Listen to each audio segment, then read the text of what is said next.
Hello there. So this is going to be an introductory video to a new series that is going to be showing up on this channel regarding Jungian archetypes. It's going to be a reasonably long-running series, and the release schedule for it will be consistent but sparse enough to accommodate any other topics and art-related videos that I want to upload on here as well. So don't worry, my channel isn't solely going to be about archetypes for the foreseeable future. And I think that we've certainly got the ball rolling now regarding the back history of Carl Jung and some of the major ideas that he realized. So now it's time to actually look into those ideas a bit more thoroughly. And I thought, wouldn't it be a good thing to do an ongoing series on the archetypes, because the range of material is quite diverse and they all speak to interesting aspects of human psychology in their own right. And so I thought it would be a really great idea to go through them sequentially. And now I want to explain to you how I'm actually going to approach this, because the method that I'm going to be using is going to be twofold in nature. I want to take each archetype and go over its respective characteristics, but then I want us to be able to complement that through learning how to identify its active expression, so that we can notice how they arise in our lived experiences. So naturally, I do want us to understand the archetypes on an analytical level, but more importantly, I want us to be able to develop the ability to recognize their patterns as and when they might arise, so that when they do crop up and we feel ourselves in the grip of, say, a possessive mood, or observe a particular type of behavior in ourselves or in others, we can fall back on what we've learned and posit if there was an archetypal influence behind it. So yeah, that's really what I want to achieve with this series.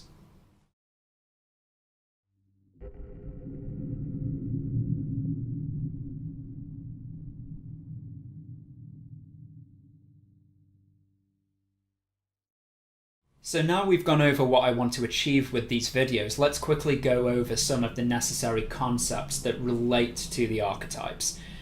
I have noticed that there is a lot of confused perception around this subject, and a lot of it unfortunately has to do with the new ageification of Carl Jung's work after his death. So I really want to try and cut through that fog and access in a simple and no-nonsense way what the archetypes are in obedience to the way that Carl Jung described them. Because if we don't get this right now, then all of the later videos that I make on this subject are going to be in vain, because we will be relying on a faulty preconception about the archetypes, and that kind of contradicts the whole idea behind them and why Carl Jung realized them. Perhaps they were meant to bring clarity to the psyche, not to add further distortion. So then, to understand the archetypes, we'll have to say something about the field in which they operate, that being the human psyche. Psyche derives from the root Greek and corresponds to the totality of one's soul or life essence. In Platonic philosophy, it's also believed to be the second emanation from God or from Source, the original animating principle that informs the nature of the entire world. But in psychological terms, it corresponds to the totality of one's entire psychological system. That's what psyche is. Jung divided the psyche into three main components: the consciousness, the personal unconscious, and the collective unconscious. The conscious component is fairly simple. This is basically the sunlit area of our mind, which is populated by the psychic contents that we know and are familiar with on a regular basis. This is also the residence of our ego, which in simple terms we could say acts as a centralizing force that interfaces with this psychological contents and regulates what psychic contents gets allowed in to the conscious arena and what contents gets rejected and suppressed into the others. Now, the personal unconscious is the one that many people haven't heard expressed in this term, or people usually conflate as just being the general unconscious yet. But really it's quite easy to understand. This acts as a repository of any experience that has not been fully accounted for. Psychic material that finds its way into the personal unconscious has been absorbed subliminally, or because its subject might be too distressing or difficult for us to process, it has been relegated by the ego to this other domain where it exists in an unrealized state. Now, when I say unrealized, what I mean is that it's not been brought to our full attention and examined properly under a conscious light. And the interesting thing to note about this material is that even though it exists in a submerged condition, it still has the potential to influence our patterns of behavior and action. Submerged psychic material acts like a hidden fragrance that alters our sensory condition, even though we might have difficulty tracing where the aroma is coming from.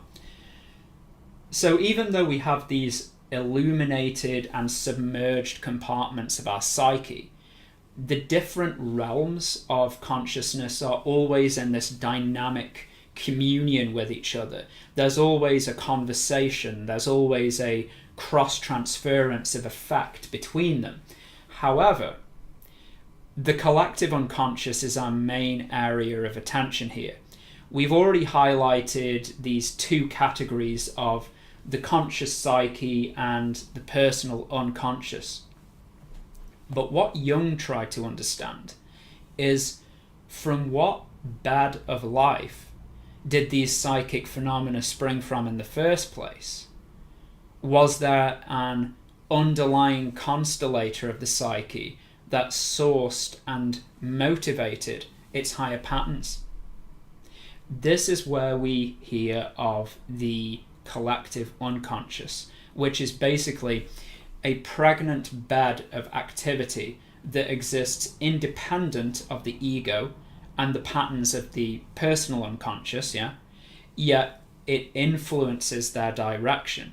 In almost in a similar way, like the personal unconscious influences our conscious activity, the activity of the collective unconscious influences them both. Jung came to conceive of this notion originally through extensive observation into the character of his patients' dreams, fantasies, and his extensive research into comparative mythology and world religion. Jung came to the startling realization that expressive patterns come up over and over again in these observations that couldn't simply be dismissed as a mere coincidence. And this led him to believe that there must be some organizing force in the psyche that animates and defines these expressions, that comes as an essential feature of all human beings. This would account for the reason why many familiar motifs and patterns show up in dreams, fantasies, and cultural expressions across the globe, even in cultures which have experienced no cross-cultural contact. So embedded within the human organic system, there lies an unconscious domain of activity that acts as the primer for many of our psychological patterns and experiences. And by transference of this dynamic conversation that we were talking about between the three compartments of the psyche, it gets embedded into the character of our action and cultural expressions. And this is where we come across the archetypes.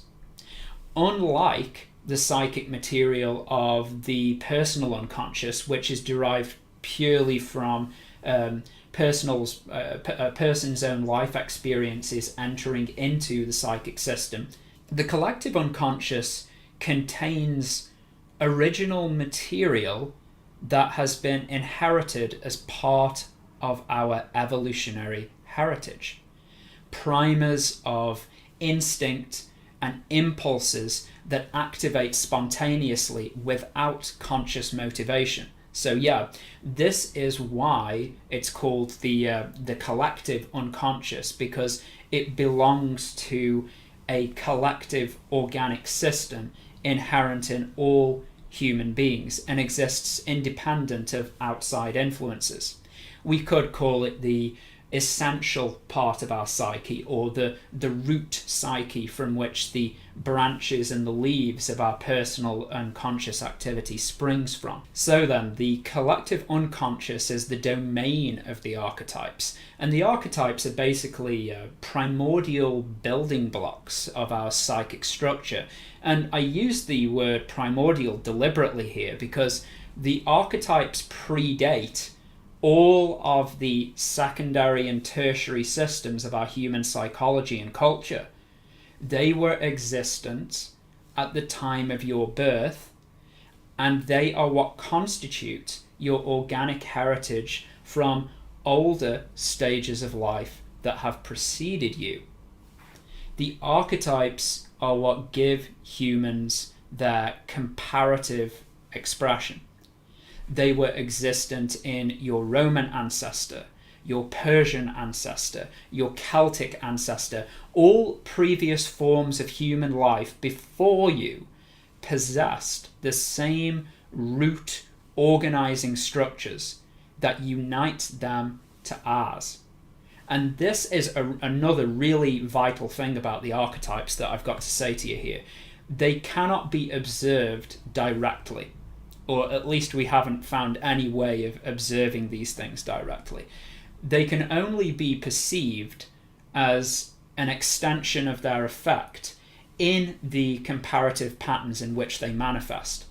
Dreams, symbols, mythical motifs, art, any kind of stylistic representation that codifies the human experience of life will most likely carry an archetypal reference somewhere inside it.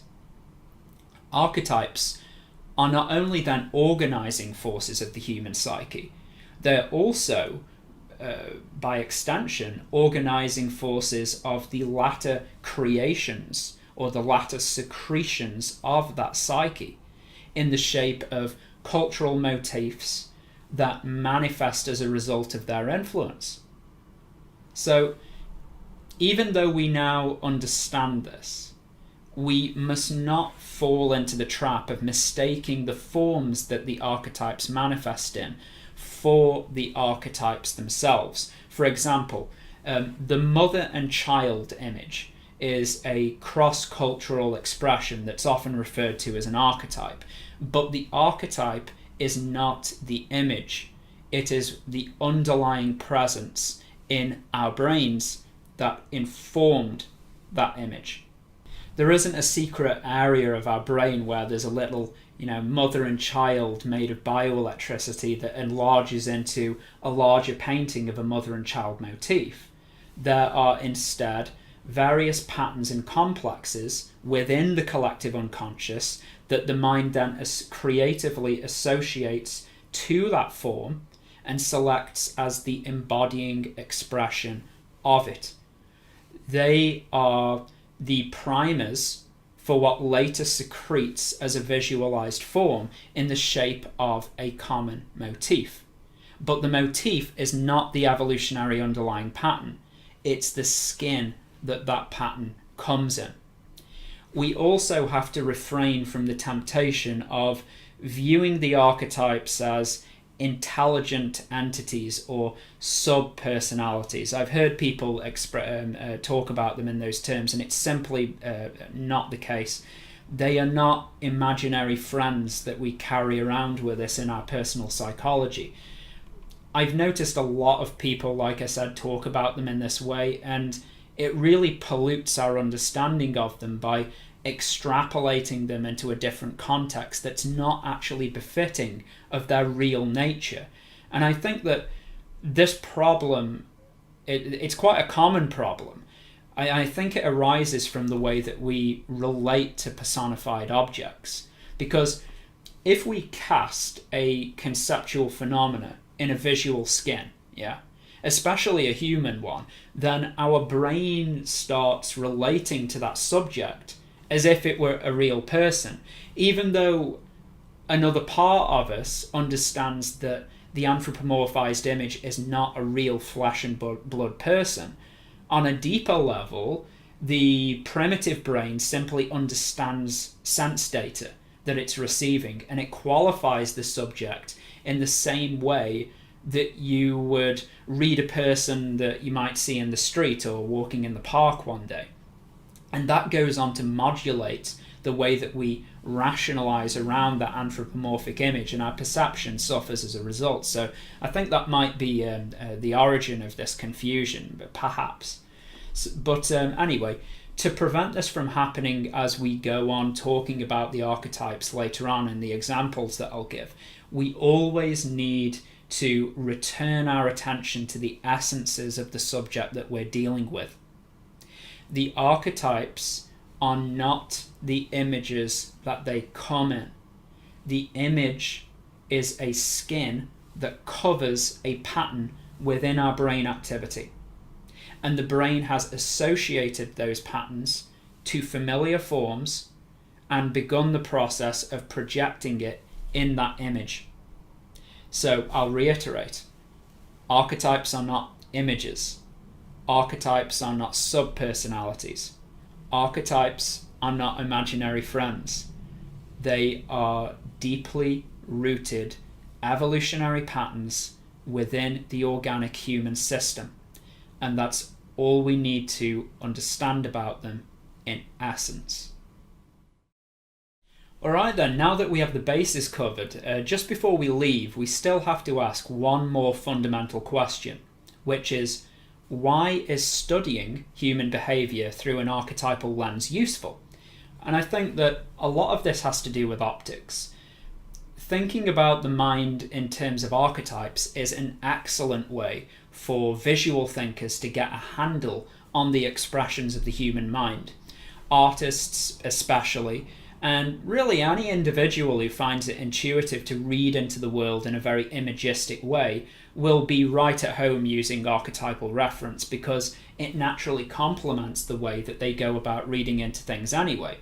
But for other people who are a bit more technical in their thinking, I think that they can still massively benefit from Jungian archetypes, because it will frame their already powerful capacity for intellectual abstraction within a new frame of reference, and therefore make it easier for their minds to get a feel for the shape and the form of parts of their mind that are often elusive under a raw intellectual treatment. Because for all of us, the mind is a very noumenal thing. It eludes precise understanding, and we simply have no way, no explicit way of talking about the mind without associating its patterns over into comparative metaphor and representational imagery, whether it be a symbol, an archetype, or anything else. So archetypes give us a way to relate to something that we cannot see, we cannot touch, and cannot satisfy very well materialistically. And so by coating the mind in representational skins that are already familiar to us, we can better identify these patterns when they occur and relate to them in a way that's more intuitive and accessible than simply relying on a purely scientific or material description. And what's more, they help us to work with the mind. When people say things like the mind is just an epiphenomenon of brain activity, which is simply just a bag of biochemical reactions at the base of it. I mean, we've heard that kind of expression before. That may be true, But that solution isn't very helpful when we are in the grips of a powerful psychological experience, and when we and others are affected by the results and the consequences of those experiences. We all experience rage, but simply diminishing rage to a biological root doesn't help us reconcile with that. And it doesn't offer us any solution to deal with it within our daily activity. Material descriptions only satisfy the base. They cannot offer us intelligent and pragmatic methods of dealing with the psychological phenomena in question. And for humans, that's really important, because we're not simply beings of matter, we're beings of action. So by providing our intelligence with these visual and conceptual technologies, we clarify, we illuminate what was once in darkness. And through that clarity, our mind then has the space to properly strategize ways of dealing with it around that. So the mind is something to be observed, measured, analyzed, yes, but more importantly, for our lives, it has to be carried over into an intuitive and pragmatic system of language and action, so that we can then use that in our day-to-day interactions with psychic material. When we see something and give it a name, its nature changes, or should we say, the nature of our relationship to it changes. And if we change the nature of our relationship to the mind in a way that is accessible, intuitive, and pragmatic, then our ability to handle its constant perturbations into our life also changes. Our awareness expands, our stress level diminishes, and when we have a way of clarifying our primary home, we generally feel more at home in our own skin than when we had a more passive relationship to our inner lives, which is the way that many people unfortunately have it. We have everything to gain from learning about our minds as a prerequisite to better mental health, and understanding the human mind through archetypes is a really engaging and useful instrument in achieving that. So then, yeah, this has been my little primer on Jungian archetypes. This is a really important video. I hope that lots of people will be able to see this before I go on to do any of the subsequent videos, where I'll be looking at a few examples of them. I don't know which one I'm going to start with first. I've got a few ideas, but I'm not going to tell you about what those are yet. But anyway, I hope that you've enjoyed this video. I hope I've been clear enough, and I hope I've really cut through a lot of the confusion around archetypes. It might be beneficial to watch this video twice, maybe, to really get to grips with some of these things, but I think that this is definitely the best job that I could do in elucidating this Jungian subject in a clear enough manner. So yeah, as usual, I hope you've really enjoyed this, and I'll see you again soon.